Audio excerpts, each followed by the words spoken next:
Hey lovelies, welcome back to part 3 on childhood trauma and wounds.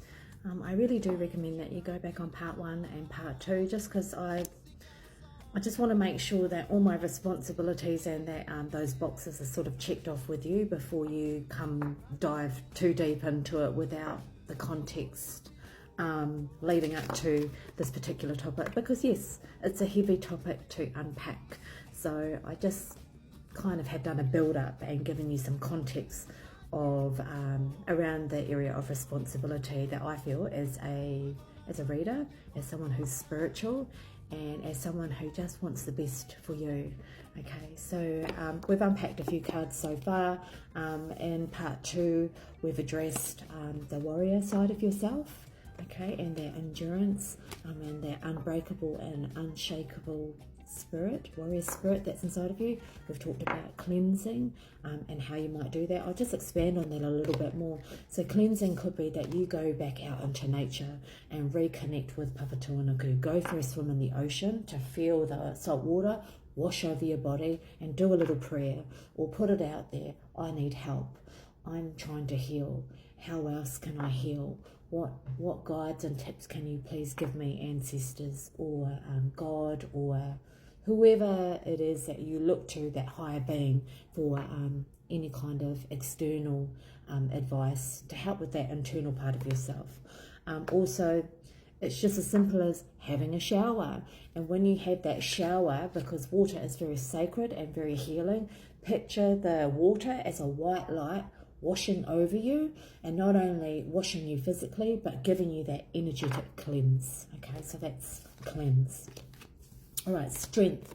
Strength card is talking about, again, revisiting that endurance side of yourself, because quite often when we've been triggered from some of these things, and usually it's actually not someone that we work with, it's not someone that we cross paths with in the supermarket or in the street, it's usually our loved ones, those that are closest to us, that trigger us, that bring up these past feelings, and therefore we resort and default back to some old self-beliefs, which could be in the form of, and I'm just going to throw a few out there, could be in the form of, I don't feel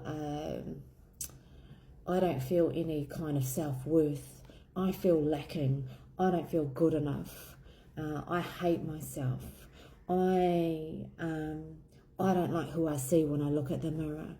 Or you might pick at certain parts of your body, and like it's just like a loop some days that you can't seem to escape or run away or get from, because it just keeps playing around in your head.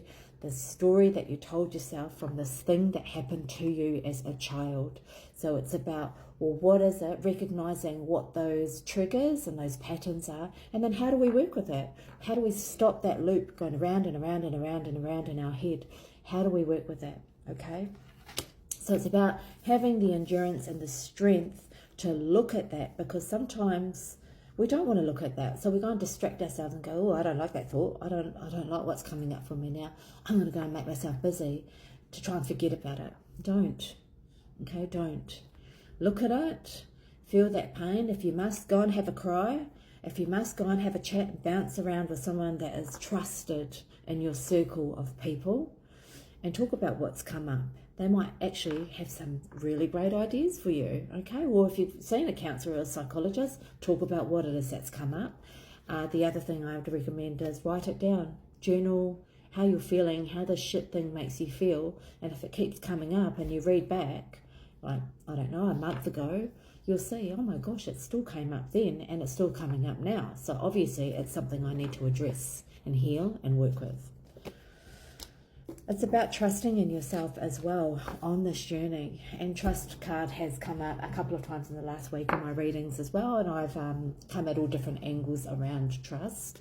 So this is about trusting yourself on this self-heal, self-love journey that you're on, and working with all the tools that you've got in your toolkit, and knowing that you're enough, and telling yourself, I am enough, I have enough, I know enough, I love myself enough to want to do the work, to trust in myself to do the work, because I'm equipped enough for it. So that's what trust is. It's also about having that confidence in yourself, and not feeling like you've got to be independent on somebody else for their advice for you to heal.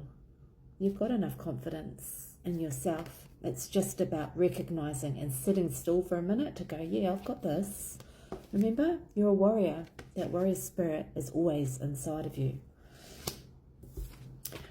This here is very much on par with what we're talking about. So this is about the introspection. This whole journey and what you're doing right now in this Mercury retrograde is about going inwards and digging deep, digging really deep, and looking hard at what those fragments are, and just knowing that I'm not fucking broken. This is a part of who I am. It may have felt like it broke you down at the time, or that you were going to have a breakdown, or maybe you did have a breakdown. But guess what? After every breakdown, after every failure, after every mistake, after every realization, after every disappointment, we come back to self again and we go, okay, just dust myself off. Here I go again. Back on the horse. You know, because we can't afford to not to get back on the horse. Especially for those of us that have got children, or we may have senior people or loved ones that rely on us. We've got to get back on the horse. But that's part of the human experience, is that finding that resilience, finding out, and I'll talk about this in another one, but finding out what our soul contracts are with who it is that we cross paths with, and the situations and environments that we find ourselves in. You know, what is our soul contract with that environment, with that situation, with that person? How long are they meant to be in our life? How long are we meant to be in this situation for before we learn it, before we get it? If we don't deal with it, it's going to keep showing its face. It's going to keep coming up for us in other people that we see and cross paths with in our future that we haven't met with, to force you to deal with it and to look at it and to solve that mystery about yourself, that mystery about you that you keep seeming to wanting to, that you keep wanting to, just trying to find the right words, package up, forget about, you know, throw away, distract yourself with. You can't. This is the time now to address it. Introspection. All right. Join me in the next part as we unpack these last cards. We're almost there, whānau. We're almost there.